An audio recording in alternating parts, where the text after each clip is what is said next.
자, 오늘 김경수 지사가 9시 반에 특검에 출석을 했습니다마는 같은 시각에 김기춘 전 실장도 재판 거래 의혹과 관련해서 검찰 소환돼서 조사를 받을 예정이었습니다. 하지만은 오늘 나오지 않았습니다. 뭐 어떤 이유가 있었던 거죠? 네, 지금 그 김기춘 실장의 그 변호사가 검찰 측에 연락을 꾀했던 것으로 알려져 있습니다. 예. 그 이유인즉 석방된 지 그 3일 되었는데 현재 몸 상태가 아주 안 좋아서 서울 시내 병원 몇 곳을 계속 돌아다니면서 치료 중에 있다. 네. 그래서 지금의 입장에서는 그 출석하기 상당히 그 어렵다. 결국 이제 그 신병 건강 상태를 이제 이유로 해서 출석하기 이제 어렵다고 하는 입장을 이제 표명한 것 같은데요. 네. 어쨌든 지금 큰 틀에서 봤을 때는 이제 그 검찰의 그 입장에서는 사법농단의 그 한 축에 꼭지점에 즉 그 청와대 그다음에 그 대법원 외교부 그 사안에 그 안에 지금 그 당시 시점을 보면 김 실장이 인사위원장까지 겸하고 있었기 때문에 네.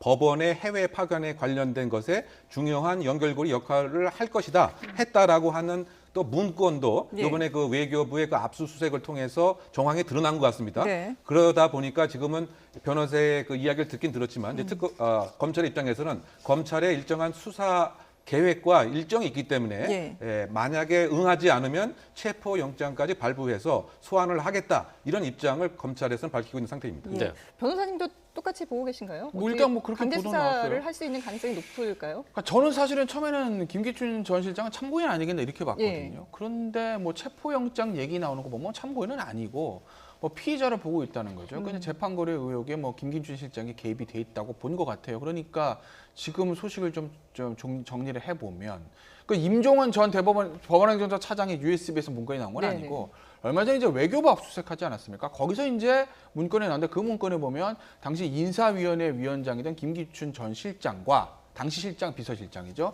외교부 사이에 이 재판 거래 그러니까 이 미쯔비시하고 신일본 제철에 대한 강제징용 피해자 할아버지들의 그 상고심 재상고심이죠. 재상고심 예, 재판을 예. 질질 좀 끄는 대가로 법원에 있는 판사들을 외교부 공간에 많이 파견하게 하는 어떤 그것을 외교부하고 협의를 한 거기에 이제 김기춘 당시 비서실장이 관여돼 있는 문건을 발견했다는 겁니다. 네. 근데 하나 저는 좀 아직까지 좀 의혹이 뭐랄까 좀 개운치 않은 건 네. 만약에 재판거리 있다고 가정을 하고 제가 말씀드릴게요. 그러면 재판거리면 주범은 누굽니까? 주범은 법원이에요. 그렇죠? 그게 중요한 거거든요. 주범은 법원입니다. 네. 임종원 전 차장, 그 다음에 당시에 뭐 대법관들, 뭐 양승태 대법원, 거기가 주범입니다. 그리고 그 주범에 딸려 있는 겁니다. 김기춘 전 실장부터 외교부나 청와대 멤버들은. 네. 그런데 정작 중요한 임종원 전 차장이나 뭐 이런 전직 대법관들, 전직 법원의 간부들 이 사법부는 그냥 놔두고 외곽에 있는 김기춘 전 실장부터 저런 피의자를 소환한다는 것 자체가 저는 사실 좀 이해가 안 가는 거죠. 어쨌든 근데 예. 그렇게 해서 조사를 마치고 난 다음에 예. 양승태 전 대법원장이라든가 박병대 처장 같은 경우는 뭐 후속 그 수사가 소환 있을 조사를 수도 하게 글쎄요, 됐죠. 뭐 그럴 예. 수도 있는데 제가 예. 봤을 때는 검찰은 지금 사법부 수사하는 게 좀 부담스러울 거예요. 법원행정처와 대법원의 어떤 고위 간부들에 대한 직접적으로 칼을 들이대는 건 좀 부담스러우니 일단 소위 말해 돌려치는 거라고 하죠. 예. 외곽에 있는 김기춘 전 실장하고 왜냐하면 사실은 김기춘 전 실장이 뭐 석방된 것 때문에 좀 반대하는 여론들이 있는 건 사실이거든요. 예. 그런 것들 감안해서 김기춘 전 실장부터 외교부터 먼저 치고 그리고 나서 사법부로 돌아가라는 건 아닌가. 예. 저는 그렇게 좀 보여요. 예. 그래서 이게 과연 일단 뭐 오, 법원에서 계속 네. 그 영장이 기각되고 있는 상황이기 때문에 가능한 쪽으로만 지금 수사하는 것 아니겠습니까? 뭐 아주 뭐 편의상을 좋게 해석하면 그렇게 해석할 예. 수도 있는데 저는 사실 그렇게 해석이 안 돼요. 예. 네. 그래요? 그러니까 핵심을 그렇죠. 가지 못하고 계속 예. 빙빙 돌리고 예. 그 애매한 사람만 잡고 있다 그런 아니, 저는 얘기인가요? 그러니까 뭐 애매한 사람이라고는 말할 수는 예. 없는데 만약에 혐의가 있다고 하면 김기춘 실장도 다시 이제 수사 받고 혐의 있으면 영장 발부나 다시 들어가야죠. 그건 뭐 법합병 통보인 거니까 뭐 그거를 저희가 뭐 비유하거나 그래서 추가도 없는 건데 이 사건의 중요한 건 법원행정처 사법부 아니겠습니까? 예. 거기서 모든 게 시작이 된 거예요. 거기서 모든 야 우리 음. 판사들을 보내야 되면 어떻게 할까?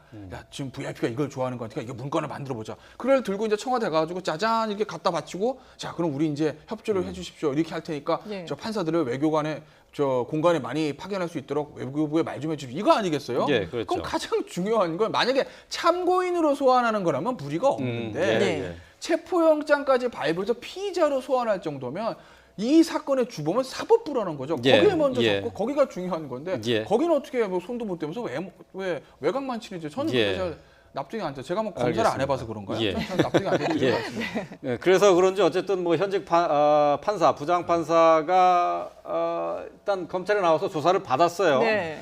재판 거래 의혹과 관련해서 관련 문건을 작성했다는 혐의, 또 법관 사찰에 관여했다는 혐의였는데요. 조사를 받고 나가는 모습 네. 저희가 영상으로 잠시 좀 보겠습니다. 조사 내용에 대해서 한 말씀만 부탁드립니다. 예, 성실하게 조사받고 나왔습니다. 네, 조사 내용은 어떤 내용 받으셨는지. 네. 성실하게 조사받고 나왔습니다. 의례적인 표현 아니겠습니까? 그렇죠. 예. 그러니까 결국 이제 혐의 지금 자체가 그 법원 행정처 그 기획관으로 이제 그 근무를 하면서 네. 그 사찰을 했다고 하는 이와 같은 상황인 것이죠. 더군다나 이제 그 상고 법원에 대해서 반대를 하는 그런 논조의 칼럼을 쓴 사람에 대해서 집중적인 사찰을 해서 일정한 문건을 만들었을 뿐만이 아니고 네. 또 심지어 그 국회의원들을 그 대상으로 해서 그 성향 분석을 했다. 그래서 무려 그 60페이지 쪽 이상의 또 보고서를 만든 것 같습니다. 네. 예를 들면 사법부에 대해서 어떤 태도를 갖고 있는 것인지, 혹시 뭐 재판과 관련된 뭐 사항은 이제 있는 것인지, 네. 그렇다면 이것이 과연 왜 필요했을까? 결국은 이제 사법 거래를 하려고 하는 하나의 그 단초 내지 그 소재 자료를 활용할 가능성이 있는 것은 아닌가, 이와 같은 그 혐의입니다. 그래서 아마 그 인적 그 수사는 아마 처음 현직 신분에 있는 부장판사로서 이제 이루어진 것 같은데 예. 무려 그 18시간에 가깝게 그 이루어졌고요. 예. 아마 본인은 나는 그냥 시켜서 한 것에 불과하다. 뭐 이런 얘기를 하는 것이죠. 결국 이제 그 불법 의사가 없었다라고 하는 이런 얘기를 하고 있는 것인데, 그런데 사실은 이제 그 대법원의 기획심의관으로 근무할 정도면 사실 우리나라에서 가장 법 지식이 뛰어난데 불법 사항을 알면서도 그와 같은 일을 했다고 한다면 역시 그것도 이제 공범으로 볼 여지가 분명히 있습니다. 네. 그리고 어쨌든 간에 지금 어느 정도 이 사찰이 이루어졌고 어느 정도 문건이 행해졌고 과연 구체적인 지시자는 연계적으로 어떻게 되는 것인지, 예. 양승태 대법원까지도 연계가 된 것인지, 이런 부분에 있어서 수사가 초점으로 이루어질 가능성이 크다고 생각됩니다. 예. 네. 법원 행정처에서 자리를 옮기면서 지금은 이제 마산 지원에 있지 않습니까? 이제 법원 행정처에서 자리를 옮기면서 자신이 갖고 있는 컴퓨터의 하드디스크에 있는 파일 2만 개를 지웠다고 지금 나와 있어요. 이 파일이 200개 지우는 것도 어려운데 2만 개를 정말 지웠다고 하면 뭔가 이제 숨길 게 있었다는 얘기 아니겠습니까? 글쎄 뭐 그러면 디가우징으로 지웠으면 모를까, 아마 일반 삭제를 했으면 얼마든지 검찰에서 복원을 했고 그랬을 거고, 만약에 이제 디가우징 형태로 지웠으면 좀 복원이 좀 쉽지는 않겠죠. 그러니까 이제 뭐가 이제 삭제가 되고 있는지에 대한 보도를 좀 종합을 해보면 내용까지는 아니지만 제목 정도는 좀 복원을 했다는 거로 좀 보이거든요. 예. 예. 그러니까 제목에 굉장히 민감한 내용들이 좀 많은 것 같은데, 이 김모 부장판사에 대해서 아마 검찰의 영장은 칠 겁니다. 직권남용의 영장을 전일 때 칠 것 같고, 결국 이게 발부가 되느냐 안 발부가 굉장히 중요한 거죠. 예. 그러니까 앞으로 이제 아까도 제가 왜 법원에 있는 고위 간부들한테 칼을 못 대냐고 말씀드렸는데, 결국 검찰이 그렇게 할 수 있냐 시금석이 되는 사건인 것 같은 게 이런 예. 거예요. 그러니까 결국 이제 좀 첫째는 두 가지 측면에, 하나는 법원의 제19 감사기 얘기가 있는데 현직 부장판사에 대해서 영장이 청구돼서 그걸 발부해 줄 것이냐라는 그런 어떤 정부적인 문제 하나 있고, 네. 또 하나는 법리적인 문제인 건데, 이게 지금 판사 사찰 문건도 그렇고 재판 개인 문건도 그렇고 문건을 작성한 건 맞아요. 네. 근데 문제는 그걸 행동으로 옮겼느냐, 그건 아직은 아니거든요. 예를 들면 재판 거래 같은 것도 실제로 전화해서 김 부장 결론 바꾸지 이렇게 행동으로 옮겼는지에 대해서 나온 건 없어요. 예. 문건을 작성한 건 맞지만 그걸 블랙리스트에 대해서도 판사를 사찰하고 이 사람은 어떻고 이 사람은 어떻고 쓴 건 맞는데, 그걸 가지고 실제로 인사에 불이익을 줘서 야, 김 부장 지방으로 보내 이렇게 하는 건 안 나왔다라는 거죠. 예. 그러니까 법원이, 저도 사실 몰라서 드리는 말씀이에요. 직권남용은 제가 많은 죄가 이제까지 그 케이스가 많은 건 아니거든요. 예. 얼마 전에 박근혜 전 대통령 국정농단 사건 때부터 지금 검찰과 특검이 전가의 보도 좀 휘두르는 건데, 네.